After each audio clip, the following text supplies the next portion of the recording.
Hello and welcome to another episode of Transcontinental Overload. I'm Stephanie, your host, back in Austin, Texas, after yet another road trip. I'm so sorry there was no new episode over the last few weeks, but we decided to get in the car again and escape the Austin heat and seek refuge in the mountains of Colorado. And it was really nice to escape and just another change of scenery, good for the soul. And yeah, it helped to avoid pea soup season here in Austin. I like to call it pea soup, not because we eat pea soup, but because the weather's like that. So basically, the minute you step outside, it feels like you have to wade through sludgy, moist, dense soup. That's not very pleasant. But then I have to remind myself that it's kind of the equivalent to January in the UK, for example, when it's grey and cold and drizzly and just so miserable that you can't be outside. Yeah, so we're indoors mostly. At least the sun is shining and blue skies are still better than grey. I have to say, though, that I still feel somewhat depleted in terms of energy. And I know that sounds a bit whiny and ungrateful, but it's just different this year, I guess. It's been so nice to get away and see parts of this country that I hadn't seen before and go and explore and appreciate all its beauty. Yeah, that was just really amazing. But nothing beats, as an expat, nothing beats that sense of going home and reconnecting with friends and family. And so we haven't had that this year. And I can feel it. I can feel it energetically. It's just not the same. And I know I'm not the only one, and a lot of people are suffering this year on all sorts of levels. So, yeah, I don't want to complain too much. It's just, I think for someone who likes to travel, this year is so bad. Traveling has become such a complicated issue. With all the different situations regarding quarantine and testing at airports. Does it make sense? When and where should I get tested? What passport gets me into which country? All those things. It's everything that makes traveling great has kind of disappeared. All that sense of adventure and freedom and being able to connect with loved ones. Yeah. Well, talking about traveling, today's guest is an avid traveler, and in fact, traveling is such an important part of his family's life, and one of the reasons they've decided to homeschool their kids so they can be more flexible. And it's also influenced him professionally and led him to launch his business, roomsteals.com. I am talking to Nate Ritter, who also lives here in Austin currently. And when he reached out to me, he described himself as an American tech entrepreneur with an affinity for travel and remote work. He and his wife are experienced at failing to move to France, spending their life savings doing so, and learning more than they thought they ever would about the process and themselves. Now that sounded very intriguing. Of course, I had to know more, and we ended up having a really fun conversation. So let's hear Nate's story.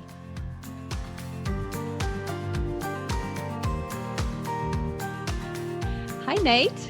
Hi. Thank you for coming on the show. I'm very excited to talk to you today. Yeah, I'm excited to be here. Thanks. Great. I guess we could have done this in person, actually, because you're in Austin too. So we could have got together and sat at opposite ends of a long table somewhere. But in some ways, I don't know how to do that anymore. I feel like I've done so many Zoom meetings and everything is kind of on a screen that after 5 months of this, I feel like I've lost some of my social etiquette, if you want. Yeah. Like, I don't know how to deal with people in person anymore. There's something happened over the last few months. I hear you. So I'm very, very comfortable with this. Yeah. Yeah, it was weird the other day. I tried to shake somebody's hand just out of habit, and then I was like, "Oh, wait, that's not a thing." I forget. Yeah. Yeah, it's a wild world. Do you do Do you do the elbow? I've No, seen I people. haven't. I It's haven't done the elbow yet. No, I'll wave from a distance first. So it's so strange. And I did the elbow the other day because someone was like holding up their elbow, and it's like, oh yeah, that's what we do now. And it's doesn't quite seem right. no, So, yeah. but yeah. Anyway, well, first of all, congratulations. I hear you Mm, became a dad for the third time third earlier time, this year. yes. Thank you. Yeah, our little COVID baby. Yeah, A COVID baby. So that was fairly early on in the lockdown, I think. yeah. And It's April. how was that experience? Because obviously very different, I guess, to previous. Yeah, it was right on the edge where we felt like at first we were we kind of thought this is going to be terrible, that Mm, I'm gonna have to come up. I came up with like plan B, plan C, like all the different things. Like, how do we make sure that like we're safe, mhm, she's safe, they're safe, everybody's good, and then I can still be there. And mhm, that was, and then we don't have family here, and so we had to figure out what to do with the kids, and then our two boys, and so we had to give them to a friend also who had kind of the same behaviors and thoughts that we did about like quarantining and whatnot. So it was mm, a thing. It was, and the protocols for the hospitals were way out of whack. And I said, nope, we're not doing that. We're going to go to this other thing, until they kind of revised it 3 or 4 times. And by yeah. about the fourth time, I was like, okay, that feels good. So like we'll go ahead and do that. It worked out. I mean, you kind of experienced the thing that expats experience. So you're not really an expat now because you're in, you're in the country, you're in the Right. States. But the fact when you move and you don't have a network, you don't have family, Hmm. and I mean, you've been in Austin what 2 years. Right. It doesn't necessarily mean that you have an established network of support, and so yeah, that's a very experience I'm familiar with. Yeah. Yeah. As an expat. So I said in my introduction that you sent me your little description and you said you you experienced at failing to be an expat, which so I might call this episode lessons from a failed expat or something like Perfect. that, because Perfect. I feel like there's people who approach an expat living situation meticulously and plan it all, and then it works out. They say, I'm going to go away for 2 years, and then they do that. They come back after 2 years. Then there's those who go and um, think they might come back, and then they don't, and they Mhm. stay, such Yeah. as ourselves. And then there's people like you. uh, That's a good way to put it. um, yeah, who think it would be a good idea and then change their minds.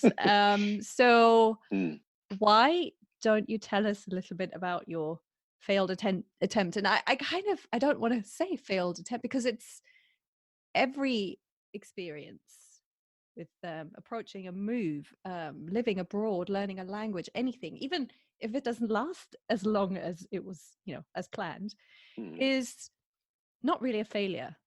I want to right. say it was your first attempt. Yeah. Yeah. And you learned something, and yeah, so you're much better prepared next time. Yeah. That's why it's like it's a bit tongue in cheek to say a failed expat, because yeah, there's no such thing. Yeah.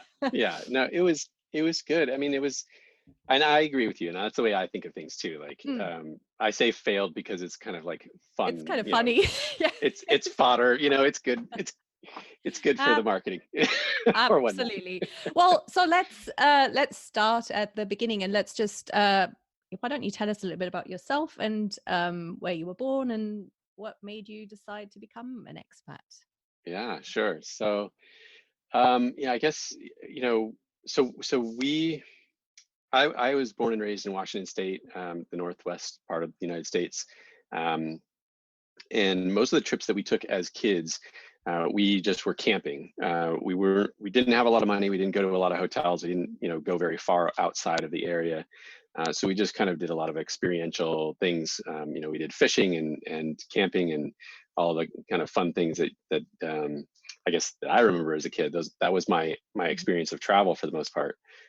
we had one or two trips that we took that were, I think when I was in high school, we took a trip on a boat, and we went kind of through the Puget Sound, and we ended up kind of, I think we ended up in Canada for a bit and things like that. But that was the extent. Like it was Mhm. literally, you know, 100 miles maybe. That was the most that we really traveled. And then on occasion we would go east into Montana, but that was as far as we ever went. And then my cousins lived there. Otherwise, we really didn't go very far. And I think in high school I had dreams of living off cliffs of Ireland for some reason. I was just a picture in my mind, and I had no reason whatsoever for it. But and it wasn't until I was in college, that I was able to branch out and go to different places, go all around the U.S. I went to about 40 some states, Mhm. and then I met my wife while in college, and she had already lived in Sweden, and she backpacked Europe, and so she had that international experience, didn't have the Mhm. domestic experience.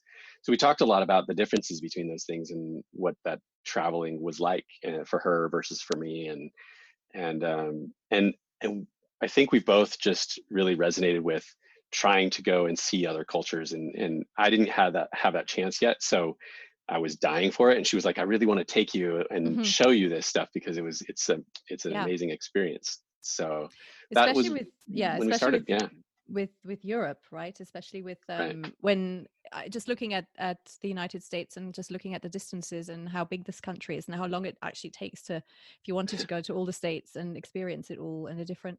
But in Europe, everything is fairly close, so you could travel Right. 100 miles and actually be outside of the country, and You'd be in like four you know, countries, this right? is, Yeah. yeah. I mean, this is like driving through Texas, which we've just done. It's like you drive, you have to drive for eight hours just to get out.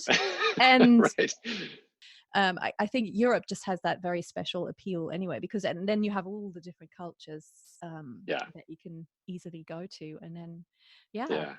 And that was so appealing to me, to like, I think when we moved to California, right before, like, we had already decided we were going to move to California, Hmm. from Washington, be there for 2 years, and then leave and move to Europe. But it was during those 2 years, I used to walk to work. It was right next, down the street, but we would go to this little cafe, and it was a very, I don't know what it was that drew people to this cafe, but I swear I could sit there and probably hear five different languages in Yeah. a lunch hour, and to me it was mind-boggling. It made me so excited to leave and go experience Hmm. that legitimately in a different place, that was where that was all around you, and you didn't, for some reason I like it when my brain just like gets fried and can't handle things. Like Hmm. I kind of Yeah. like that feeling. So I'm like, I want to be in Yes. the middle of that and struggle through it for some reason. And my wife did not like that part of it, but but I did. And every time I would go to that cafe, I just was like, oh, I Yes, need to I get want to there. experience that firsthand. Yeah. Yeah, I can totally Yeah. empathize. I love languages anyway. So it's, for Hmm. me, it's exactly that. You hear a different language and it's like, oh, I wonder what they're saying. I want to learn. I want to be able to understand it. And Yeah. so yeah, I would learn languages all day long if if I had the time and Yeah. the brain power. Now it's not really there anymore. Right. It does take a lot longer now. But Yeah. so, and that was before you had kids, obviously. So I guess Right. the decision to go abroad for a while isn't, you just kind of think, oh well, let's go for it. And then yeah, Yeah. so how did you make the decision, or what country did you decide to try out? So I can't remember how we made the decision, but there was a moment where we said we were going to go to France, and I don't remember why it was France, but for some reason, it just I think oh actually I do remember now. There was the primary reason was for the weather, because we wanted to be in the south of France, and we Hmm. didn't realize what that really meant, like how expensive that was or anything, but we knew it was very similar to San Diego, and we love San Diego's weather, Oh, so so the that was yeah. Mediterranean side rather than the Atlantic Yeah. side. Yeah. Okay, yeah. So that was our number one reason. It was actually the reason why we moved to San Diego too. We went there for the weather, and it was Hmm. purely the weather. I had no Yeah. job. Everything was new. So Hmm. we literally did the exact same thing. We moved to California. We said we were going to be there for 2 years. We are Hmm. going to save a bunch of money, and then we were going to head out and go to Europe and be in France for 2 years because of the same reason, for weather, Hmm. and just to experience the different culture there. And we thought that would be a good place since we enjoyed it, and Hmm. that was it. Like we had literally had very few plans outside of the location we were heading into. Hmm. So that was like you It's said, that was an outlier in terms of planning. But it's I mean, to move for the weather is not a bad reason. And a lot of people do that. I think it's just to see the big picture. I mean, we kind of did the same when we moved to California, and we picked the place because we looked at the schools, and we just picked the area with the best public schools There because you we go. thought, oh, that will work because then the kids can, after that, they won't lose out. But we didn't really take into consideration the fact that the housing was going to Right. be priced accordingly. So you want the best schools, you have to and the best weather, and so yeah, things cost a lot more than than you think. And so I think there's a lot of planning, and the things, and hindsight's always always a nice thing. Yeah. So what happened? So so we ended up taking all of our stuff and putting it into storage. Hmm. Um, we had a car that I had just bought for my wife a year prior. We had a friend who was going to sell it for us while we were away. We were expecting to be there for a year, and we had gone and gotten visas at the Los Angeles consulate, and done on all of our things from that perspective, and or so we thought. Um, and so we had this stack that was probably a good like inch and a half, 2 inches thick of paperwork to prove, because I was an entrepreneur, and it's Hmm. harder to prove to be you have the funds to be in the country. And so I was freelancing at the time, and it took a huge amount of paperwork to just say yes, we have enough money to be there, and we're not Hmm. going to tax your system and whatnot. Hmm. Hmm. So I thought, great, we have our visas, we have our stuff packed away. We were literally like laying on the last night in our apartment in our sleeping bags, and we started a fire, and we literally threw all the papers into the fire because we were like, what are we going to do with this? We don't need this, right? So, and little did we know, we get there, and what we had was a 3 month like visa, Hmm. and we had to go to another place to go and basically bring all that paperwork that we had just thrown into the fire, and show it to them and get our year-long visa. And we didn't realize all of the steps that we needed to go through. So we did not, we thought we were planning fine, and we had no clue what we were doing. So And the French bureaucracy is notorious. it's good times. Yeah. Yes. Yeah. So people, even seasoned expats say that the French system is I always thought the German system was tough, but I think the French one is another step step Yeah. up from that. That one was interesting.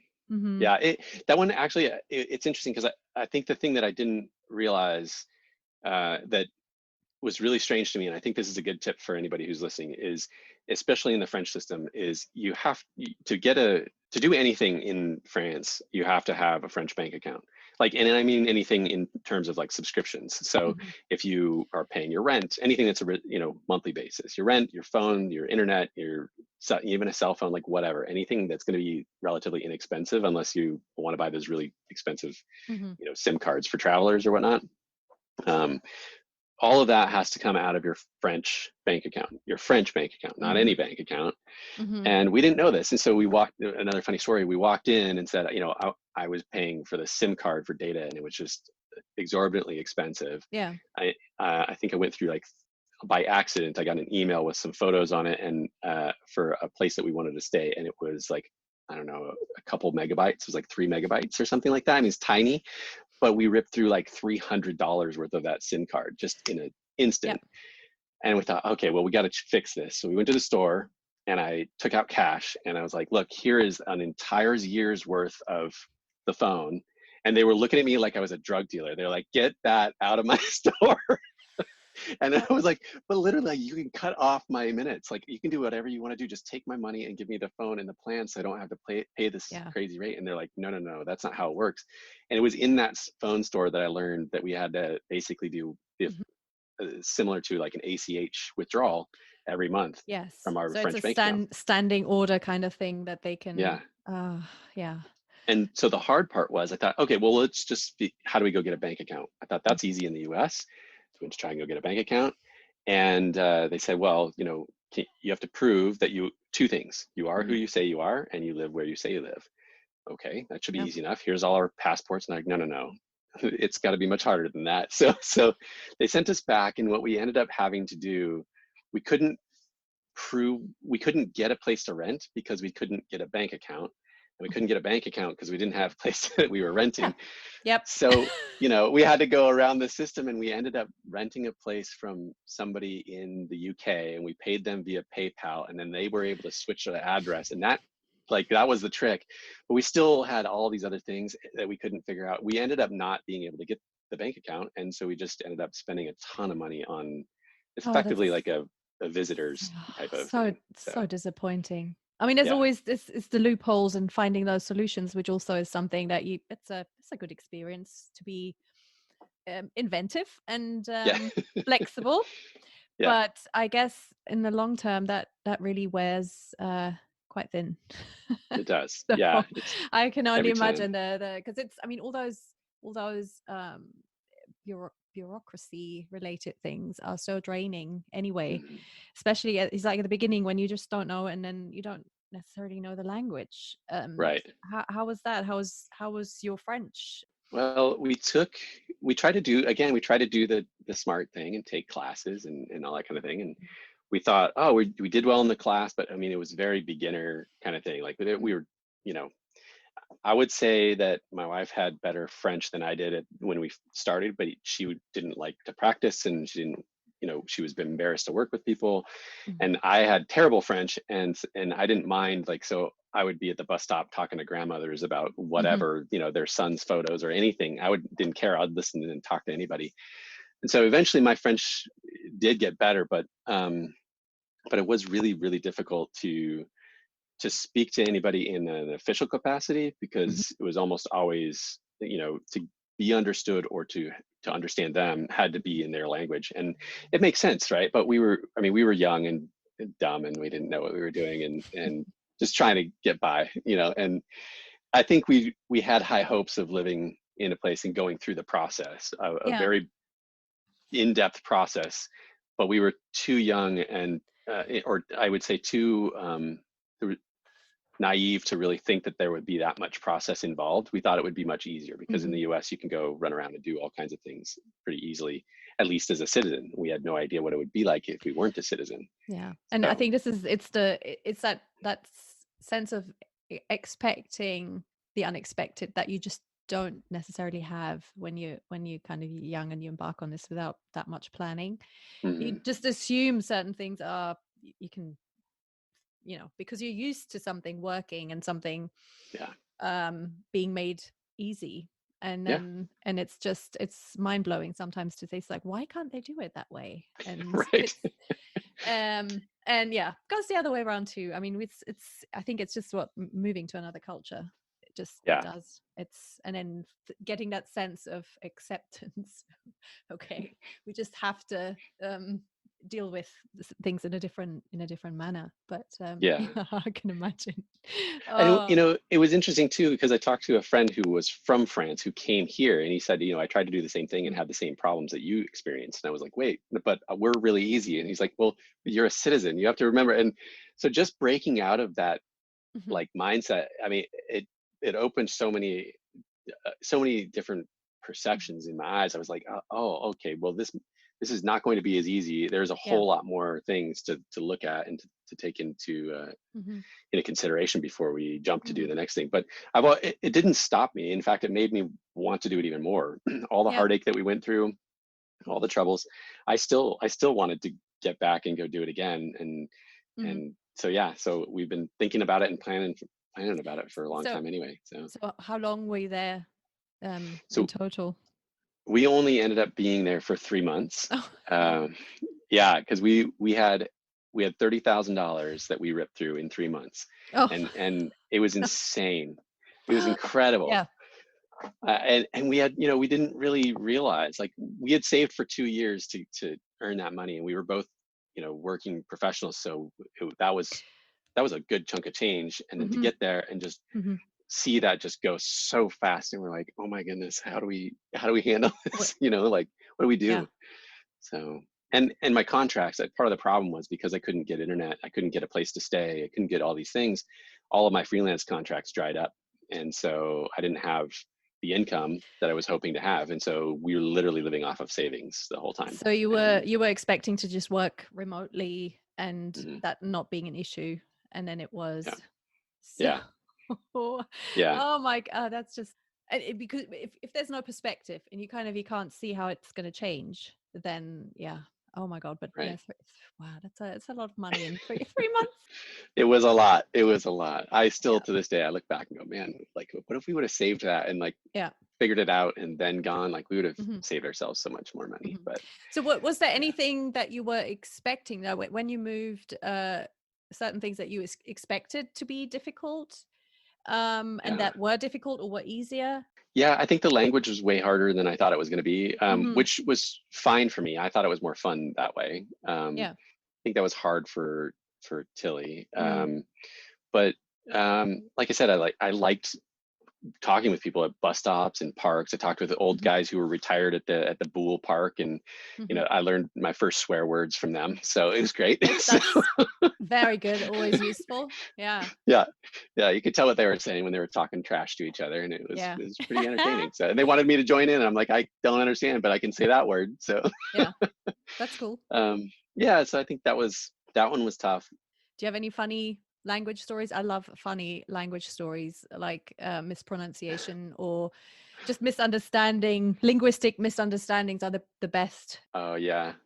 The best one that still comes back, today, like my wife and I still talk about this. There's this place in south of France, and it's supposed to be the Pines, like the name Juan, so John, the Pines or whatever. Jean les pas. And it when we pronounced it, apparently, according to our couch surfing host, we were pronouncing it the penis, and so so we to this day we're like, oh, so those pines, or we'd say Oh, I something can now. like, I can see how that could happen. yeah, I mean, Yeah. because it's Ah. PINS, so we would say peens, and it was like, oh, Mm. no, it's no, that's not it. So we kept basically saying Juan's penis, and they were just like, what are you saying? We're like, no, that neighborhood over there called the Pines, and they're like, no, No, no, that's not it. that's And not how you say it. they Oh, wouldn't they wouldn't let us forget it either. So I yeah. think we were Of with them course for a not. couple weeks. Oh, it was Oh, great. It was that's great. hilarious. Didn't help my wife's desire to like go and actually practice French with anybody, but it did help. I can imagine that would have put a stop to it. Yeah. But, easily done. I mean, this is, we have like similar things sometimes with like British English and American English, and some things just mean the opposite. And then it's tricky learning languages, definitely. Of But course. Even if it's the same language but different yeah. culture, like we have Mm. different, we have words for, the bag that you hang around your waist here that you don't Oh, your say fanny in pack. you know No, no, England. So you do not. No, it's a very different body part that right. is, yeah. So there are plenty of those. I'm reading a book that's about the clash, and it's called The Prodigal Tongue, and it's is excellent. It's got a cowboy and a man in a top hat, I think, on the cover, and and they're fist fighting. It's super interesting. So I'm a language nerd, so I love that kind of stuff. That's pretty But good. I haven't heard that yeah. one. Nice. So what did you really, when you think back now to France, and what did you love about being there? What made you what attracted you to France other than the weather? Yeah. I think before I left, I had this I loved the slow, methodical, Mm. thoughtful way that they went about things. Hmm. Oh yeah, And everything takes time, yeah, even food, yeah, even dinner. everything. Yes. Yeah, that was a tough one to do. But yeah, Mhm. dinner was slow. Everything was slow, and I liked it because I was coming from a startup culture, and Mhm. everything was like really, really fast. And I thought, well, this would be a good chance to slow down and kind of use their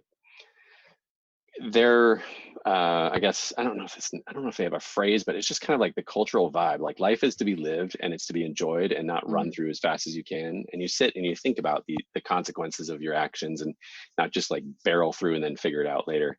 Yeah. Um, so I think that was one of the more interesting things. I think at the end, I even wanted, like, I had this dream of sitting down, speaking French, and talking to some, really old guy who didn't speak any English whatsoever, and just speaking French to him, and hearing like his story and why he thinks the way he thinks. And Mm-hmm. I'm kind of a like While philosophy sipping nerd, while but sipping your coffee very oh yeah, slowly. Yeah. oh Or very slowly, yes, your pastis or whatever it would be in the south of France, yes, yes, yeah. under the pines. No, yeah, yeah, in the neighborhood of the Pines, yes, pronounced properly, yes.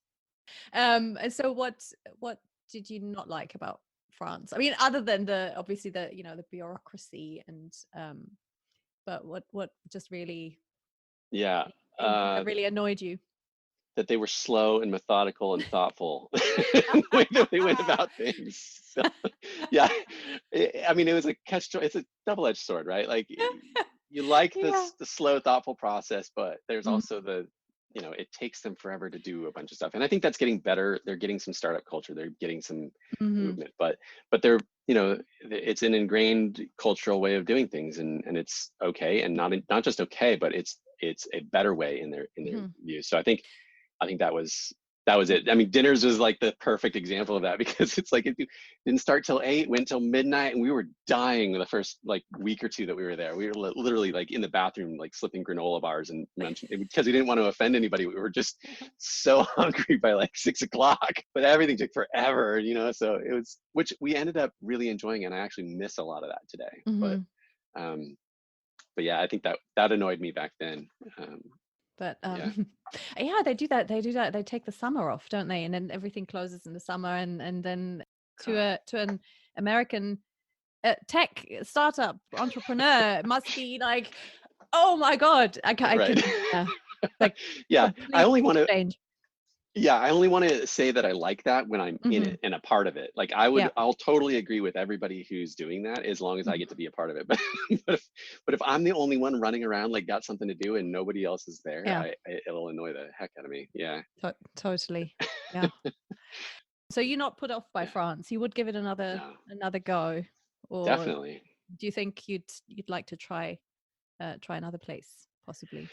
Yeah, I think now we're to the point where, like, I still love the idea of going back to France, and Hmm. we've been back multiple times. We were there for a year, or for another month, Hmm. knowing this time that we weren't staying, so we planned on it being more vacation-ish, but kind of a work, remote work type of Hmm. scenario.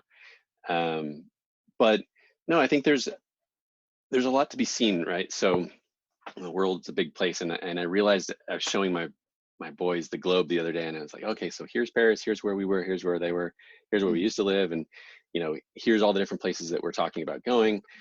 And I realized there's literally probably, I would say, almost, not quite, but almost half of the globe, like, I've never Hmm. touched in those areas. And it's like, why have I why do I restrict myself to just the one country, or the couple? Like, there's so much to be experienced. So yeah, so I we're guess you planning to have go somewhere. that kind of expat vibe, has kind of that bug has caught you, because it's Yeah. exactly that. It's like you've tried it once and you just want to do it again, and it's if you do a little bit more research, maybe Yeah. you'll be, yeah, or just travel. So would you say that that's 3 months, that stint, I don't, yeah, let's call it that, Yeah.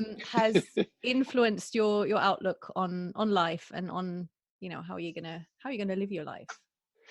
Yeah, I think, um, for a while after we came back, we had this, um, bit of, I hate to use the phrase, but PTSD to some degree. Like, it's not. Hmm. I hate to use Mm, that, because I know that that's a real thing mm, for hmm. people. But we had, let's say, apprehension of trying to this again. Yeah.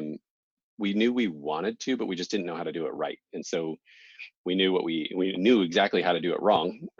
So we figured that part out. So we just slowly kind of chunked Mhm, some things off the list, like, how do we get a French bank account? Well, now there's TransferWise, and there you can, if you are an entrepreneur, you can go to HSBC, and they will help you, mhm, or either HSBC or ING, and they will help you as a bank get a French bank account if you need mhm, to do business there, which is great. So So you can check some of those things off the list and then work Yeah. towards, like, if we were looking for a place to rent and we didn't have that French bank account to use, or we didn't want to use it that way or whatever, the trick that we found in terms of like finding somebody who had a second home who lived in the UK and would take some other method of payment, that was Hmm. just as good. And there was so many of those, and we didn't realize it until we were under Hmm. the gun and needed it. But there's plenty of that Yeah. that's around. So And I yeah. I also I have a feeling that this pandemic, as horrendous it is, and as it has messed up so many people's and a lot of expats plans and Mhm. all that kind of stuff. But I feel there's a lot happening in terms of things that are now possible online, Right. much Totally. easier. A lot of companies, even in France and Germany and all those places, all of a sudden you can do a lot of things that you couldn't, like 6 months ago, a year ago. No one would have thought it Yeah. was going to be possible, and now there's a lot more services. I think they've just gone online and realized that they needed to do that. So I kind of feel that might be a good thing to come from this whole Yeah. situation. And banking, definitely, and there's a lot going on. And so yeah, that might be, it's just more accessible, I think, a lot of that Definitely. thing. I, So I mean, when we landed, we had, this was like back in the day when the iPhone, it was, I think it was one of the first versions of the iPhone. And so, I, being a tech guy, I mhm, hacked it and, unlocked it and got my mhm, own SIM card and did my own things. But the problem was is still getting the service. And so, like, we didn't even have Google Maps. Like, we had to figure out what mhm. the heck to do. And we were living in the digital age at home, and we go there and we felt like we were living in the dark ages, because we had to be like, I don't even know how to ask for a map, nonetheless, like where something is. And we showed up thinking, oh, we have Mhm. Google, like, and now it's no problem. Now for $5 a day on Verizon or whatever it is, you can have your Yeah. data and do what you need to do. And there's Airbnb and there's VRBO and there's all these things where you don't need the bank account. Mhm. If you're only staying there for a month or something, it's not a big deal. Yeah. There's home exchanges, and I mean, Mhm. we've done all the kinds of different point hackings that you can do to be in Mhm. a hotel with a kitchen. I mean, like, there's a million different ways to do this now, that Yeah. Yeah. not as cumbersome if you're temporary. But as Yeah. a longer Definitely. term, I think there's still some a Mhm. lot to go through. But then, I mean, it's, if you have that, if you're not, and you're used to working remotely, and you're not looking for a local job, because that's a whole Right. other um thing to deal with. I think Hmm. as someone who's used to and into remote working, I guess it might be, yeah, things will get better. So Hmm. talking about like remote working and all that kind of thing, let's talk a little bit about your business, because Yeah. I get the sense that your experience has contributed greatly to setting up this business. Definitely. Why don't you tell us a little bit about this business? Do your best elevator pitch. I'll give it something. Sure. I think, this experience with France and like kind of going back and doing all of this was, um, it was very difficult, but for me, like, I liked the challenge. I liked all of these challenges, and I definitely wanted to continue doing these kinds of things. So Mhm, for me, even though it was difficult, I think um, it opened my eyes to all the kinds of things. Like, the bureaucracy is one thing. I mean, you can say that it's good or bad or whatever, or it's just different. But the culture of the cafe culture and those kinds of things that I really love. And the espresso and the boule that the older guys are playing in the park, and all of that stuff was just, when you can sit down and you can talk, or just even simply watch people go throughout their day, um, and see the differences between what you experience in a normal day versus anybody else. I think it mhm, just opens our eyes. Like, it gives us a sense of empathy, because this is how they've been doing things for as long as they can remember, and they may or may not know any other way to do it. And it doesn't mean that we're right and they're wrong, because mhm, or that they're right and we're wrong, that we come and mhm, we're just different, right? And so, and you realize, like, all of these opinions that you may have about how the world should work, like, somebody probably has an exact opposite of opinion about mhm, how the world should work, about something that you're very opinionated about, and guess what, they're probably happy. Like, mhm, there's no, they're not going to be happier if they take on your opinion or your way mhm, of doing things. So I think the point is that, like, if you if you start to see that, you get this sense of empathy. And And I think our experience too with France is like especially at the very end, we realized how dependent we were on our own community, but Hmm. also how much we desire to be in community even there. And I think that was really, really important for us to realize. So feeling very deeply about all that, we both really just encourage anybody and everybody to travel. I mean, if they Yeah. have an inkling to do it, it's to me, it's similar to like if you even think for half a second to jump out of an Yeah. airplane and like skydive, then you should definitely do it. If you don't want to, don't do that, right? But if you even barely consider traveling, you should absolutely travel Yeah. because it just opens your eyes and it's a world of difference there. I think it's difficult to think about like the socioeconomics of it, right? Mm. We're able to travel and so many people are not, and I could say like you should travel, but like Yeah, of so many course. people It's a can't, very right? privileged way of looking at things. Yeah, And because a lot of definitely. people who are in a position financially to travel will do that, and they will encourage Mm, their children to go and experience all these things, but you can only do that when you can afford to. And it's exactly. yeah. Yeah, and I think that's so for a couple of years to kind of backtrack to the business thing because Mm, that funnels in because a couple of years ago I started working in travel industries and for a long time I've built web applications and so that was kind of my mm, my hammer and everything's a nail kind of a thing. That's my tool. But I started working with different types of travel companies. Some of them tech, some of them older brokerage, and things like that. And um, I found this kind of underbelly of hotel pricing that existed, and it's when I learned how drastic it was, it automatically made me go, why shouldn't we give this to somebody who doesn't have the capability to travel as often as they'd like or be able to get out, right? So, oh, so I the mean, pricing, the hotel like room prices that you find when you go on Expedia or even yeah, directly to the hotels are drastically different to drastically. what So you just like at Costco, there's wholesale pricing, hmm right? There's yeah. and and this is a thing that people don't really see. People don't ever see it. You go to Expedia or you go to Yeah. Booking and you get whatever price, and you can look around, but they're pretty much all the same, Yeah. right? So all of the places that you go and look for hotel pricing are all Mhm. for the most part the same. What I saw was, as an example, I saw a hotel that was priced. I think there was one in Las Vegas. I thought saw another one in Portugal. The penthouse suite, Mhm. top notch type of place was going for $3,000 a night. And granted, like I can't afford that either, right? So that was crazy. But what I saw the actual wholesale price was $300.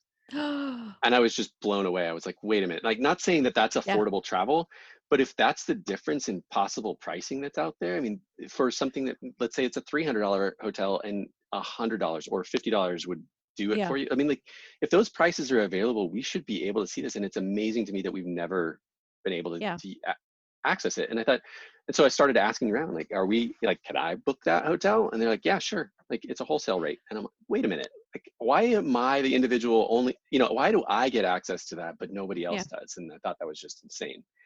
So, so that's the beginnings of what we call room steals.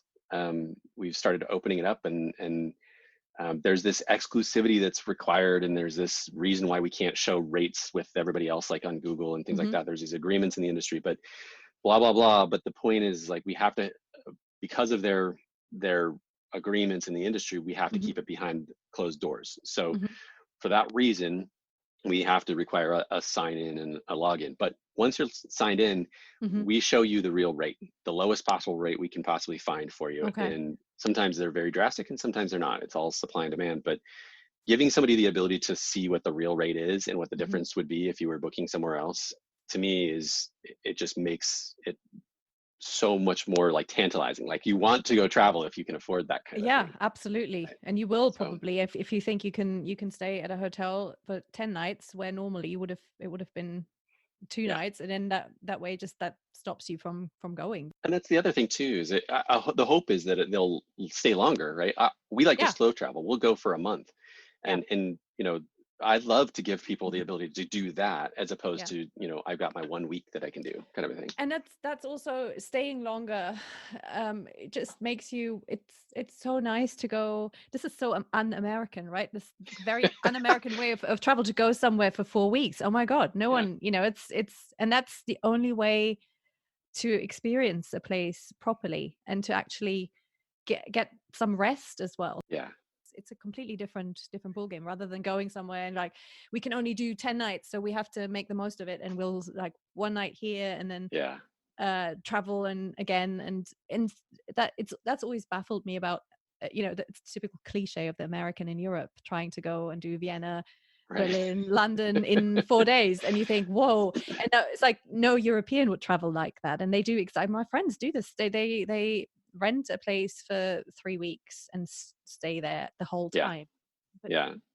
and then they're like, well, it's and they get a much better feel for a place. So I think, I mean, it's an amazing thing to do and very exciting. So how does it work? So you sign up, and then is it like a subscription?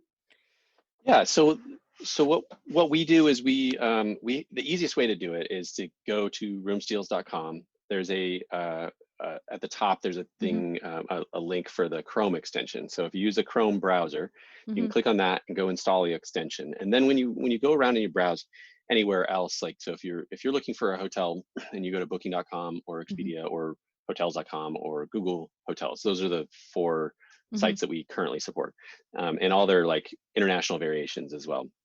So if you go to one of those sites and you go through and look for a hotel, when you come up with the hotel that you like and the dates that you like, the extension will pop over and say, this is how much the wholesale price for that date for that hotel is. And if it's better, then of course you can go ahead and click on it and come over to our site and book it. We don't make any money off of the transaction. So Mm-hmm. what we're required to do is have some sort of gate. So what we do is we do this on a subscription basis. Mm-hmm. So we do $59 for the year, and we'll show you what the difference in prices were too. Mm-hmm. So if you're going, we'll tell you like, this makes sense for you to book, or it doesn't make sense for you to book because you're not going to save the $59. But Mm-hmm. if it does, you go ahead and book it. You're covered for the year, and then there's no other transaction fees that Mm-hmm. we add. So you're good to book at the wholesale rate for the rest of that year as well. Mm-hmm. So for that subscription, and then we just re-up the next year. And right now, obviously, that's difficult, right? But for those people who are traveling, or Mm-hmm. if you're interested, you can download the Chrome extension and run it and go test it, and we'll show you the price. But it's all, that part's all free. So it's when you want to book that we ask for the That's when it subscription. starts. Okay. Yeah, that Yeah. makes sense. Well, I guess, I mean, places are opening up and people are starting to travel again with all sorts of extra procedures in place, but it's definitely Sure. that desire to travel is so strong. And like you Yeah. said earlier, it's like you're just dying to get away and have a change of scenery and all that. And I feel like this could be, I mean, obviously, so my point is, I love to support the expat community, and I just love the idea of like expats. What we miss most is our friends and families. Right. So, and it's not only just going and visiting and seeing them, but it's for them to come and see us, and then they can't necessarily stay with us because of room or whatever, and then for them to be able to stay at a hotel Yeah. at an affordable rate, it opens up so many possibilities, and I love that. And it's just that, Definitely. connecting and staying connected with people, it's all, for a family who's planning to move somewhere and they want Hmm. to go and visit and have a go see and check out a place, but usually it's, if the company doesn't send you, they don't necessarily send the whole family for a go see. They will Right. send one of you, and then you come home and you're like, okay, yeah, I liked it, and then the family will come too. It's definitely a great idea. Yeah. Thanks. Yeah. Yeah, No, very we're good. excited about it. And Yeah. I think once travel does come back, I think we'll do well. So like, it's just Mm. one of those things where I think even now, especially, well, I think it'll become even more important Mhm. for people to have, to know what the real price is. I mean, and that's what we're really interested in doing, is making sure that there is trust, right? That you're not paying that Yep. $3,000 a night kind of Yep. price when you don't have to. You could be paying less, and for us, it's about trust. So we're going to be adding more features and more Mhm. things in there that are going to increase the transparency of those pricing and give you the best possible thing. And so for us, I mean, like, it's the stories like this that are really important, right? Like, how Absolutely. cool is it when you can say, I went there and I did that, and Hmm. you know, be able Yeah. to take advantage of those kinds of things. Yeah. So Yeah. Definitely. yeah, Well, Nate, yeah. it's been really fun talking to you, and I mean, it sounds Great. like your failed adventure has actually really resulted in some very good ideas. Thanks. Yeah, I So hope so. And we're not done yet. We're not done yet. We're still no, going. I get it sounds like it. So yeah, absolutely. And I mean, I hear you were homeschooling your kids. I Yeah. guess that's also for partly for that reason, right? So that Yes. Yeah. can You know, travel. So we've been homeschooling before COVID, and we can say that. We're like, ooh, yeah, we're like yay. new, yeah. So that, with the whole purpose of that is to Hmm. travel around, and yeah, so we're building up some Good. plans right now to go travel for a year. So yeah, Oh, that sounds exciting. Yeah. yeah. And I mean, this is with the, I mean, even though all the public schools right now is they're all going online because of Hmm. COVID. And at least in this country, there's either a online or a hybrid version. So Hmm. I guess the world is definitely going more online. And then it's possible to even we've said, oh, we could travel to Europe if it's possible later this year because kids can take do their schoolwork from there. No one will know. Yeah, right. As long as they show up to the Zoom meetings, you should be Yeah, fine. Yeah. in their pajamas, it'd be In the, great. Like in the middle of the night, oh yeah. it'd be Yeah, great. that might be an issue, but no, it's actually not because going to Europe, it's like the UK is 6 hours ahead, so that will make it like early afternoon in the UK when school Mm-hmm. starts here, which suits our teenager Yeah, totally. that's She doesn't get perfect. up before 1 o'clock anyway, so I can it's identify. it's like so I like to finish my episodes with a little question, and you kind of talked about it a little bit earlier with something that you really miss and that you like to recreate. Mm, Is there anything that you do that you've kind of taken with you and that you have a ritual or a recipe or something that you enjoy? yeah. Yeah, our eyes were opened to the world of espresso when we hit France, because Mm, mm, if you ask anybody there and you want yeah. an American coffee, they're like, they literally, they won't say it to your face maybe unless you're paying attention, but they call it dirty water. Like, it's just terrible comparatively. So when we Mm, finally were like, okay, we're going to adopt the everything French. So we started getting espressos, and it was interesting at first, but then we immediately, like, it probably took about a week, and we were just addicted. And from that point on, it was actually very difficult to go back to regular, like, American coffee. And so mm, an espresso, or any kind of like really good espresso, like that cafe culture, and the espresso there is what we kind of like crave right now. So mhm. yeah, anything other than a regular cup of coffee. It's one of those little pleasures that you have to go, oh, that, remember that, because it just takes us back. For me, it Yeah. takes me back to under the trees in the park, watching the Mhm. old guys. I used to go across the street every day from the place we were staying Mm. and watch the old guys play pool and sip an espresso, and it was fantastic. It's just, it just brings me back. So Yeah. I love it. That's lovely. Yeah, I like Yeah, that. it's good Well, times. thank you so much, Nate. Thank you. Good luck with all your future endeavors and Appreciate it. traveling around the world and picking up some more languages. And Yeah, it's the hope. It's the hope. Thank you very much. Appreciate it. This has been really fun. yeah, thank you.